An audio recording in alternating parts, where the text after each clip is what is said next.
nampaknya Yasnaya akan kembali lagi diisi oleh tim Nero seperti biasa apabila Fit tidak bermain. Betul. Yasnaya akan dikuasain oleh Nero Team. Wow, Onyx. Tim yang memang suka sekali fight di awal. Biasanya ketemu Aura, kali ini ketemu dengan Severny. Ternyata Severny tidak ada Scarlet, burung lain yang ngisi.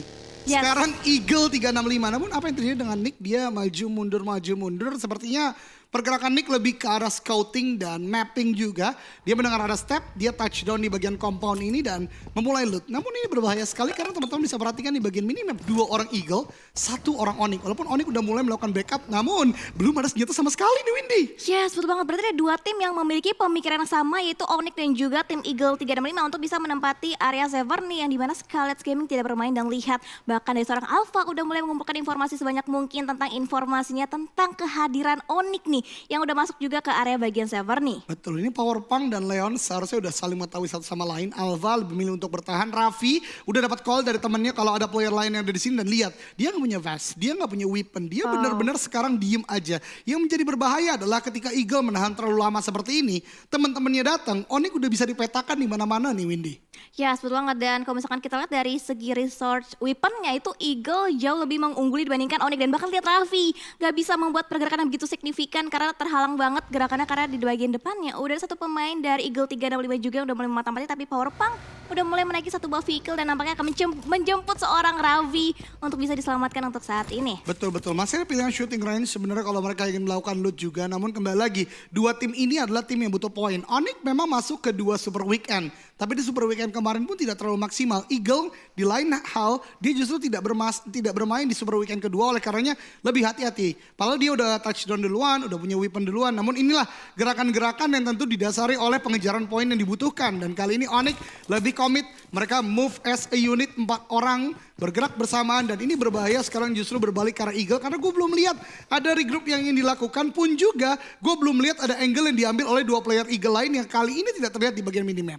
Ya, betul banget. Dan juga Casey yang sedari tadi belum bergabung dengan rekan satu timnya itu Onyx udah mulai nge-follow up juga pergerakan dan juga sebagai frontliner untuk bisa mencari informasi lebih jauh lagi ke arah tim Eagle 365 dan dari Alpha pun nampaknya ingin mengupayakan HBD ke arah tim Onyx untuk bisa mendapatkan satu buah elimination point, tapi nampaknya Onyx belum mengetahui letak satu player dari Eagle 365 yaitu seorang Alpha. Betul, Alpha tadi di bagian campnya kita lihat udah manasin jari kayaknya ya. Sekarang udah siap mendengar step yang cukup banyak. PB Bison senjatanya cukup kuat namun ini dia masuk ke bagian dalam. Alpha mendapatkan bagian depan namun justru dengan moving yang on point dari Onyx bergerak beriringan. Alpha menjadi player pertama yang dipulangkan ke lobby dan menjadikan Eagle. Satu Eagle lainnya tidak terlihat di bagian minimap.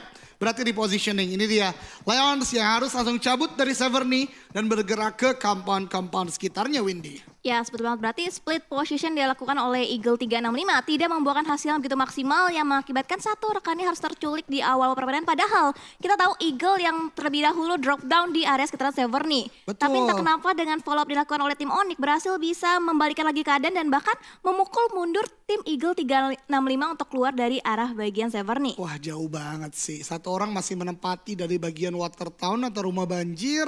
Duanya lagi Leons tadi di bagian Severny. Anthem scrapping area di sekitaran utara dari Rozok. Memang secara tidak langsung kita lihat mereka akan cukup enak ya jika lo membutuhkan untuk regroup. Namun kembali lagi dengan persebaran seperti itu, commit push dari Onyx yang tidak terduga-duga ya membuat mereka tidak bisa untuk melakukan apa-apa untuk sementara waktu. Walaupun Eagle masih punya asa karena masih punya 3 player yang bisa bermain. Ya, betul banget. Dan sementara itu kita akan fokus ke tim lainnya di mana dari tim Takae mengambil area sekitaran Delta Power dan dikuasai seutuhnya nggak akan ada kontender ke arah tim Takae untuk saat ini di dalam jangka waktu yang terdekat. Iya betul banget, punya bagi juga ini objektif yang cukup baik menurut gue dari Takae karena yang sulit dari Milpo adalah vehicle di bagian jalan raya semua.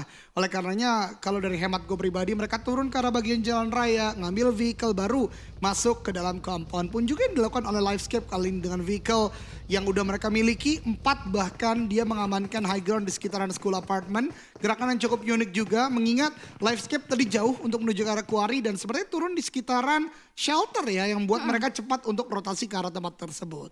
Ya, betul. Dan nampaknya berarti rotasi cepat dibangun oleh tim Livescape yang biasanya kita tahu juga Livescape sering bermain di area-area late game. Tapi Ya. Tarawa sekarang lebih dipercepat lagi jalur rotasi dan juga mengamankan area-area yang biasanya diisi oleh tim-tim lain terlebih dahulu. Itu yang menjadi penting. Mungkin mereka menyiapkan sebuah elemen of surprise ya yang bisa mengagetkan tim-tim lain. And plus welcome the Red Alliance that join again at the third week. Kali ini dengan line up-nya Yuhaibei, Zuxi, Ryzen dan juga Luxi. Berarti tim yang kita lihat atau line up yang kita lihat bermain di minggu pertama ya kebanyakan kali ini kembali.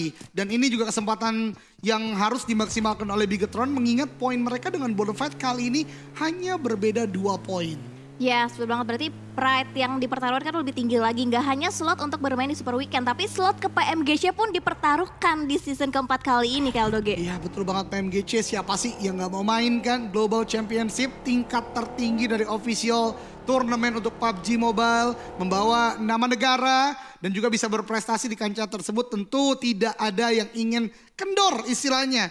Jadi pengejaran dari bagian 2-5 pun kali ini pasti akan dimaksimalkan. Sementara RRQ, tim yang mendapatkan the most performance atau the best performance team di minggu pertama. Kali ini juga ada touchdown di atas bagian school dan juga apartment. Zone Esport juga yang bermain sangat agresif di bagian weekdays. Bahkan di Super Weekend Mineral juga mendapatkan salah satu most elimination. Dan kali ini udah bergerak ke arah compound yang sedianya ini diisi oleh Nerpeko. Kalau kita ingat permainan RRQ di season-season sebelumnya. Ya, betul banget. Dan nampaknya juga di area lainnya udah mulai terspot juga posisi dari area Dewa United yang masih stay juga di area sekitaran Pochinki. Dan saat ini posisi dari ke-16 tim yang tersisa ini masih cukup aman juga. Dan juga nampaknya dari Supply Bank mengambil area sekitaran Zarki. Udah sedang berotasi juga lewat jalur ke arah bagian Gergoplo. Dan untungnya Aura pun juga udah mulai ikutan bergerak. Jadi untuk saat ini kemungkinan dari tim Aura dan juga Supply Bank tidak akan bertemu satu sama lain. Betul, ini circle yang cukup center ya atau tengah ya. Jadi lihat udah mulai padat tim-tim dan NFT. Gue melihat mereka bermain bebas sekali. Tidak perlu untuk mencoba jembatan kanan atau kiri karena memang sedianya tidak ada alter ego. Kontender terdekat mereka di pulau kedua atau pulau Sosnovka. Dan lihat, 2 vehicle udah didapatkan. Bertukar vehicle terlebih dahulu dan sepertinya Zvavel akan menggunakan bagian tentu ikut ke arah temannya namun lebih ke arah reviewing sepertinya. Karena penting juga bawa bensin teman-teman ya. Kalau misalnya butuh vehicle untuk rotasi. Ya, betul banget. Dan kalau misalkan kita lihat di bagian medium mapnya Kaldoge ya, ini nampaknya tim-tim sekarang tuh di minggu yang ketiga lebih objektif langsung tusuk ke arah bagian senternya ataupun Betul. tengahnya. Kalau misalkan dulu kan kita bisa lihat masih circle-circle pertama ada yang mengamankan bagian daerah jembatan kiri maupun jembatan kanan. Tapi sekarang benar-benar kosong banget, semua tim langsung mengincar ke bagian titik tengahnya. Betul, tapi bagus nih Windy nih. Biasanya gue sebut mini map, nyata di zoom dikit jadi medium map. Medium map. Bagus. Gue barusan agak ke distraction sedikit. Bener sih jadi medium ukurannya. Oke, kita back to the game di mana ini cukup pasif ya Windy ya. Karena mungkin circle-nya yang menuju ke arah bagian tengah. Akhirnya di circle ketiga sekarang shifting sedikit ke arah bagian kiri. Dan lihat hanya ada 1, 2, 3, 4 lah dalam hitungan gue yang di luar zona. Jadi lagi dan lagi banyak tim yang sudah mendapatkan zona. Namun ingat zona seperti ini bisa ngeselin buat para player. Kadangkala bisa ke atas, kadangkala bisa tetap di sekitaran Rozok. So we'll see kemanakah circle akan berlabuh. Ya, dan juga nampaknya dari Boom juga lebih milih untuk melakukan slow rotation lagi untuk di match kita kali ini mengambil bagian jalur utara untuk bisa menghindari fight-fight yang ternyata emang udah jadi pertumpukan di area sekitaran center. Tapi sementara itu dari arah Bigetron Red Alliance nampaknya udah mulai mendengar beberapa baku tembak yang dilontarkan dari tim-tim yang berbeda. Akan coba ditarik lagi informasinya, akan coba dicerna lagi. Dan nampaknya dari Zuxi dan juga Ryzen ingin mengambil angle yang lebih enak lagi untuk bisa memantau keberadaan daripada tim-tim lainnya. Nah itu yang tadi gue mau bahas sebenarnya. Yuhaibei cukup low HP. Entah tembakan dari mana, karena di bagian minimap kita melihat tadi hanya ada life skip ya, yang ada di bagian kanan, dan kali ini ada Void yang ada di bagian depan. Yuhaibei udah mulai mendekat ke arah teman-temannya, healing harus cepat dilakukan. Void sepertinya aware juga, ada Bigetron, ini adalah bukit yang biasa disebut komunitas Bukit Kentang nih. Namun yang berbahaya dari Bigetron, walaupun sekarang mereka paling tinggi istilahnya posisinya, namun ingat di belakang tadi ada life skip, depan ada Void. Jikalau perang pecah dan ada yang tim komit bisa dipush, namun kita berpindah terlebih dahulu di mana Katalis menembaki ke arah Maruzama yang kali ini repositioning. Karena ketika touchdown bukan disambut dengan selamat datang, namun tembakan dari Eagle yang untungnya sekarang udah bisa regroup ke 3 playernya nih. Ya, sebelum banget. 3 player terakhir untuk tim Eagle 3 udah berhasil bisa melakukan regroup dan bahkan akan coba nge-trigger tembakan ke arah tim Maruzama. Ada beberapa tappingan fire yang dilontarkan dari arah Leon DZ menggunakan Scar L-nya tapi belum mampu untuk bisa mendapatkan 1 buah knockdown ataupun 1 buah elimination point ke arah tim Maruzama. Betul, 2 tim yang kali ini akan stalemate cukup panjang tentu pintunya di bagian Water Town atau rumah banjir ya. Karena mereka juga masih masuk dalam zona. Sorry tadi gue salah informasi, ini adalah zona kedua ya. Dimana shiftingnya ternyata ke arah bagian kiri atas. Dan zona ketiga sedang akan dimunculkan. Dan ini menurut gue akan menentukan nasib banyak tim. Sementara Luxi, Mini 14-nya sepertinya mengenai player dari Void yaitu Harvest yang udah sekitaran 3/5 health point-nya terkuras dan masih bisa untuk melakukan healing. Ini dia zona kedua. Siapakah bergerak dari bagian selatan? Ada Takae gue lihat. Kemudian di bagian utara benar kata Windy tadi Boom Esport yang akan coba masuk dari bagian atas. Ya, selanjutnya nampaknya antara Bigetron dan juga Void hanya saling terjadi trading damage satu sama lain untuk bisa melukai face-nya masing-masing. Tapi di arah lainnya lihat dari RRQ pun bertemu dengan Livescape dengan satu knockdown berhasil didamatkan dan bahkan maybe langsung dikonfirm menjadi sebuah elimination point untuk tim RRQ. Wow, Mort lagi dan lagi ya. Ini adalah jarak yang cukup cepat dari knockdown ke arah elimination. Menandakan ada open space yang tadi didapatkan dari RRQ menuju ke arah Livescape. Namun dari Void juga kali ini masih aware aja, tidak terlalu komit untuk terus pick off karena Bigetron disiplin yang luar biasa. Karena mereka tahu di bagian belakangnya masih ada possibility atau kemungkinan tim bisa datang. Dan kita lihat replay terlebih dahulu, ini dia open space yang gue katakan adalah rotasi ternyata dibangun oleh Maybe. Dan Mort pergerakan bagi yang cepat masih bisa diikuti patternnya dengan M4.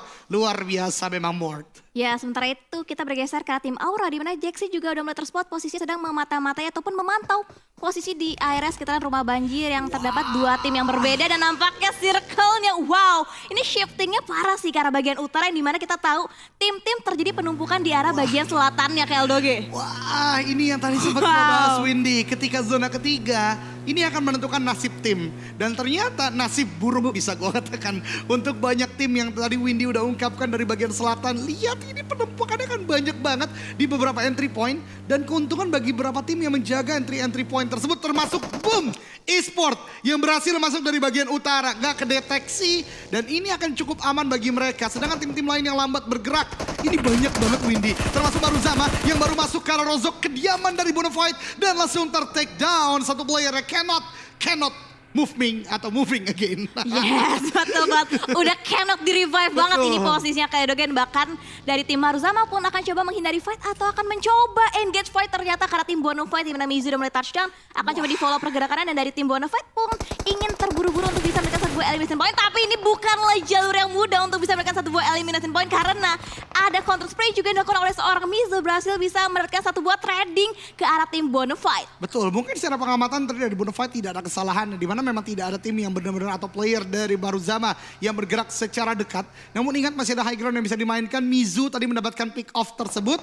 Namun smoke masih bisa dikeluarkan membuat wall of smoke juga. Ada beberapa pemantauan masih terjadi. Bots masih tertunduk lesu di sana. Ada sebuah nade. Tuyul lempar ke depan cukup matang karena masih melambung di udara, meletup di sana tapi terlalu jauh ke arah player-player dari Maruzama. Yes, dan sementara itu Ucup nampaknya berusaha untuk revive satu rekan knockout untuk saat ini dan ada beberapa counter spray juga yang coba dilontarkan dari arah spawn menggunakan Uzinya tapi nampaknya masih belum bisa mendapatkan hit marknya untuk bisa menembus tebalnya smoke yang udah mulai dibangun oleh tim Bonafide. Betul, dan kedua tim udah berhasil untuk reset ya. Bonafide yang memang mempunyai compound di sini atau drop zone mereka hafal banget tadi dan bahkan masih bisa memberikan pressure. Tuyul tahu inilah titik tinggi dari bagian Rozok, dia bisa mengamati compound Maruzama di bagian depan dan Bonafide lainnya mencoba untuk bagian bergerak. Sekarang Kiano tembakan ke arah bagian depan, udah cukup low HP namun belum mendapatkan sebuah knockdown, masih bisa ngacir. Nox terkena hit lagi, hati-hati. Dan Cannot akan maju ke arah bagian depan pelan tapi pasti menuju dan makin menguasai Rozok bagi Maruzama. Yes, betul banget. Dan sementara itu dari arah bagian luarnya juga pun ada tim RRQ yang coba memantau pergerakan dari arah bagian Rozok yang kita tahu jarak RRQ juga ke arah bagian Rozok terdekat dan Tuyul pun menaiki satu buah vehicle dan masih bisa menghadang visionnya dengan beberapa compound yang ada dan ini dia akan dibangun rotasi tapi dari lain kita akan fokus dulu di mana fight antara Bigetron juga Void udah mulai pecah dengan satu player akan coba di knockdown oleh seorang High Bay tapi masih ada beberapa tembakan yang belum mengenai targetnya, hitmarknya pun dicari lagi dan lagi tembakan terus berantakan dari Bigetron tapi belum mampu untuk bisa memberikan satu buah knockdown ke arah tim Void. Betul, ini perang lama kembali lagi terjadi antara Bigetron, Red Alliance dan juga Void. Dan lihat ini dia dari total team damage memang lebih besar dari Bigetron karena memang tadi dari Void cukup kelimpungan, mereka hanya mempunyai sebuah lower ground dan ini dia klasik gameplay dari Bigetron yang udah lama atau kemarin minggu lalu sempat nggak kita lihat ya, split mereka berani, mereka punya aim power kuat, mereka punya leading yang luar biasa dari seorang Zuxi juga, dan lihat Luxi bahkan berani untuk mengamati di manakah letak dari Void, dan dengan call-nya, dengan informasi yang dapat, Void udah mulai mundur ke arah bagian belakang dan tentu itu ternyata bukan info terbaik juga atau hal terbaik juga bagi Void karena di bagian belakang pun ditembaki oleh RRQ yang kembali lagi memanas di game kali ini. Ya, sementara itu juga ada cut rotation yang coba dibangun oleh tim Onyx di mana Raffi udah mulai melihat targetnya, tapi masih ada beberapa tembakan yang masih miss the shot di mana Supply Bank udah berhasil bisa touchdown. Ada beberapa broken wall juga yang bisa menjadikan penghalang untuk bisa memperluas jangkauan vision ke arah tim Onyx. Sementara itu dari arah tim Bonafide juga fight dengan tim Aura di mana No Mercy saat ini juga terknock out dan bahkan Jaden pun akan coba ikut terknock out. Ini dia push compound yang ternyata berhasil diselamatkan oleh Jason dan nampaknya dua player terknock out dari tim Aura akan coba dijadikan itu sebuah confirm elimination. Betul, dan sepertinya sudah ada satu tim yang dipulangkan ke lobby, justru Aura yang di take down oleh Bonafide. But again, fight is not over yet, dimana Yuhaibe menembaki dengan Groza on point sekali. Daps 2K ter-take down, misalkan dua player dari Void, satu bahkan kali ini hanya misalkan aimbot dicari oleh Yuhaibe dengan Grozanya yang makin panas mencari close quarter combat. Nate Dikuk 2-1 lempar ke arah bagian depan, namun ada tembakan dari bagian kanan, tidak lain dan tidak bukan dari RRQ yang memang di game kali ini banyak sekali take down lawan dan bahkan tidak diberi napas, langsung dipulangkan ke lobby Windy. Yes, RRQ sebagai third party itu bisa mengganggu fight antara Void dan juga Bigetron, tapi nampaknya Zuxi pun akan coba melancarkan beberapa nades yang dilontarkan untuk bisa menyapu bersih player dari arah tim Void yang mereka tuh benar-benar terlock banget posisinya. Ada lower ground yang bisa banget menjadikan pertumpahan darah dengan lemparan granat yang bertubi-tubi dilontarkan oleh tim Bigetron Red Aliens dan nampaknya benar-benar terhimpit banget hanya bermodalkan beberapa cekungan dan juga beberapa open smoke yang untuk bisa menutupi vision dari arah tim Bigetron. Betul, ini artificial red zone dibangun oleh Bigetron Red Alliance satu demi satu dan sepertinya sudah mulai ada keputusan yang ingin dibuat oleh Bigetron karena zona juga akan mulai menutup kembali lagi. Ini zona pelan memang di bagian tenggara karena kita lihat udah mendekati dari bagian white circle-nya. Namun ini dia Zuxi mendengar ada keresak-keresak pergerakan di bagian tanah mengganti karena utility lain mengambil sepertinya milik Yuhaibe. Tadi gue lihat akankah ada sebuah nade lagi yang dilemparkan, masih menunggu. Smoke makin tebal, ternyata utility berupa Molly yang dilemparkan ke arah bagian depan membakar memang posisi dari Void namun tidak memberikan damage karena Void masih bisa bergerak dengan smoke yang ada Windy. Ya, betul banget, dan barter utility pun terus dilontarkan dari kedua tim yang berbeda antara Void dan juga Bigetron Red Aliens. Sementara itu Luxi pun berusaha untuk mendapatkan angle yang lebih tinggi lagi untuk bisa memperluas area jangkauan visionnya karena tim Void, di mana Embot pun masih bisa bersembunyi di balik beberapa fortingan vehicle yang udah mulai dia set up. Tapi sementara itu Zuxi pun berusaha untuk melompat-lompat untuk bisa mendapatkan vision lebih tinggi juga untuk bisa menjangkau area daripada tim Void. Betul, ini adalah zona yang jahat sekali menurut gue ya. Karena lihat benar-benar memotong dua pulau. Bahkan ada beberapa fight di bagian ujung-ujung zona. Maruzama, kemudian juga dengan Eagle, kemudian Onyx di bagian atas. Dan zonanya ternyata menuju ke arah perairan. Dan ini makin memastikan argumen gue jahat zonanya Windy. Ya, sebelum kita lihat Boom pun on point sekali rotasinya masuk lagi ke dalam center circle. Tapi sementara itu lihat dari arah Nero Hexas pun nampaknya sedikit kesulitan dengan setengah HP-nya harus berkurang dengan adanya tembakan dilontarkan dari arah tim Onyx. Tapi sementara itu di depan mereka juga ada tim Supply Bank. Sementara dari Nick udah menaikin satu buah vehicle untuk bisa nge-revive satu rekan knockout, tapi masih bisa terhalang. Tapi ada lemparan granat dari seorang Zay yang nampaknya tidak diduga-duga bisa knockdown satu player dari arah Nero. Yo, what a nade dari Supply Bank, dan ini membuat creating the space, creating the time untuk bisa melakukan rotasi. Namun lihat Zuxi di bagian elimination feed ada sebuah nade yang connect dan bahkan meratakan Void pulang ke lobby. 3 elimination sudah didapatkan oleh Bigetron Red Aliens dan mereka memastikan bagian timur aman menjadi milik mereka nih Windy. Ya, sebelum ada sebentar kalau misalkan kita lihat intip sedikit di area peperangan antara Nero dan juga Supply Bank. Hexas nampaknya berhasil bisa di-revive untuk saat ini dan juga ada lemparan granat utility balasan lagi dari arah McLaren untuk bisa memborbardir pertahanan dari arah Supply Bank yang nampaknya dari seorang Bilot akan coba membangun rotasi terlebih dahulu, akan coba memutari fight yang ada, tapi Bilot pun terus spray down dari arah McLaren dan mendapatkan satu buah knockdown dan bahkan hampir saja sudah bisa dapatkan satu buah elimination point dan nampaknya Nero pun akan segera juga membangun rotasinya untuk bisa masuk lagi ke area bagian play zone. Betul, ini gerakan Nero luar biasa cerdas di mana dengan cepatnya mereka langsung mengirimkan Hexas ke arah bagian depan dan kali ini Supply Bank benar-benar tertahan. Rancid dan kawan-kawan maju ke arah bagian depan, tembakan ke arah bagian Supply Bank udah cukup low HP, dua orangnya dengan Vehicle melaju kencang ke arah bagian depan, akankah ter-take down, masih bisa masuk ke dalam zona ternyata namun low HP, sangat low HP dan bahkan ini dia Kraibu masuk ke air, ditembaki dan meledak sempurna, pulang ke lobby untuk Supply Bank. Ya, sebetulnya sementara itu posisi dari tim Nero pun nampak dalam bahaya dan ter-take down lagi-lagi dan lagi satu player tertumbang satu demi satu dan Rancid pun udah mulai touchdown akan coba di-votingkan ke vehicle-nya, selamatkan dan lihat Onyx. Dari Nick berusaha untuk memberikan beberapa spreadon yang lebih tajam lagi karena tim Nero dan sementara itu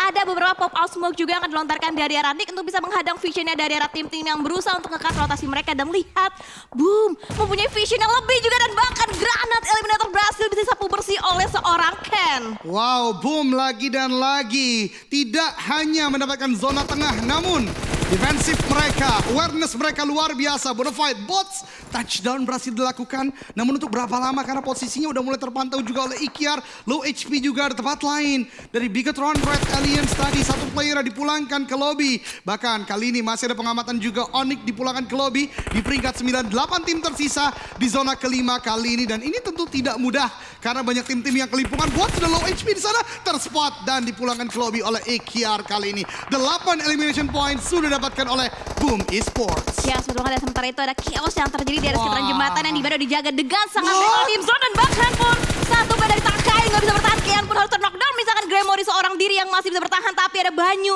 yang terus melontarkan beberapa peluru panas tapi hati-hati lihat kokangan granat di tangan kanan seorang Gremory akan connect Banyu knock up on point sekali granat yang dilontarkan dari arah Gremory. Yo, Gremory, what a predict net dengan luar biasa. FJ menjadi last man standing, balasan Nate karena bagian depan namun justru FJ harus turun dan Nate-nya connect, splash damage saja. Dan seperti Gremory belum mengetahui kalau FJ sudah ada di bagian perairan.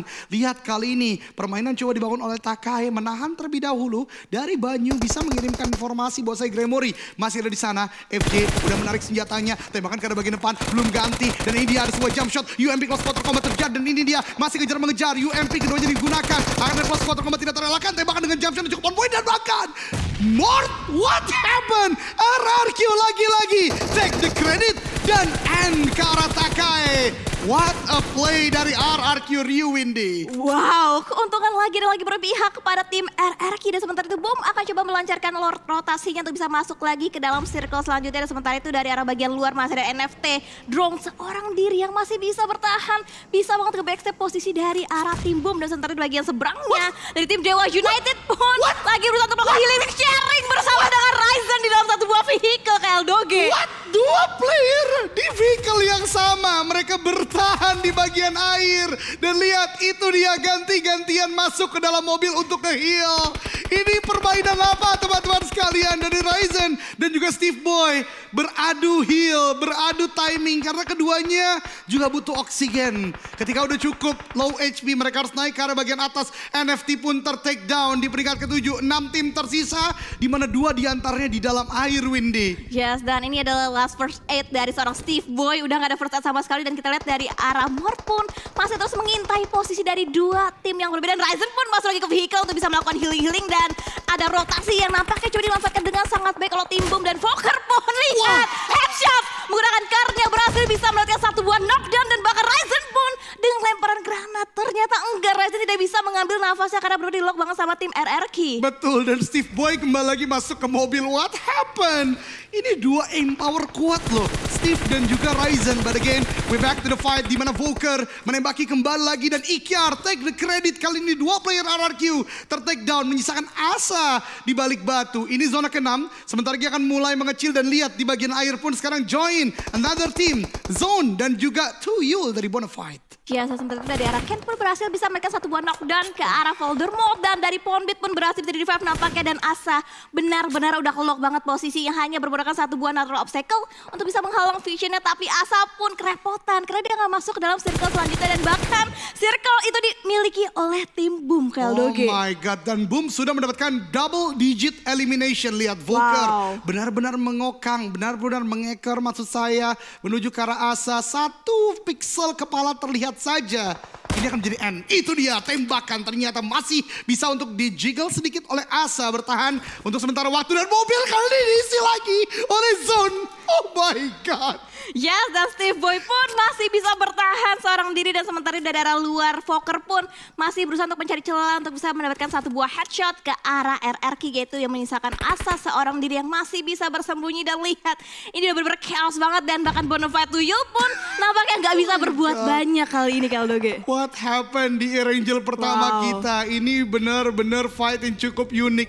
Wah, tidak ada tembakan. Oh, berarti sekarang udah gak bisa nembak ya? Dari bagian kursi belakang.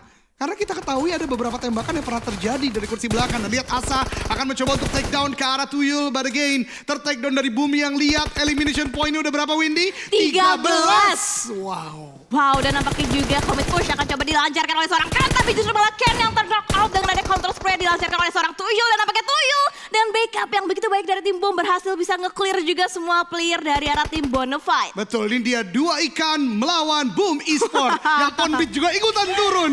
Oh my god. What happened dengan Erangel pertama, Steve Boy?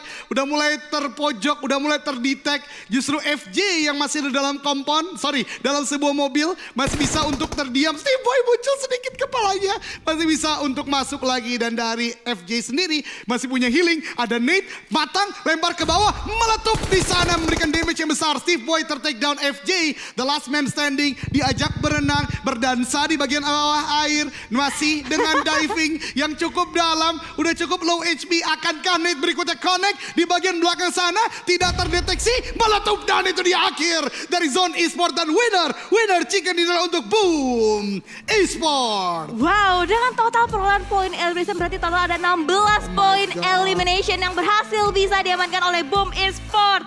Luar biasa banget, Boom membuka hari dengan sangat luar biasa dengan rotasi yang sangat amat tidak terdeteksi.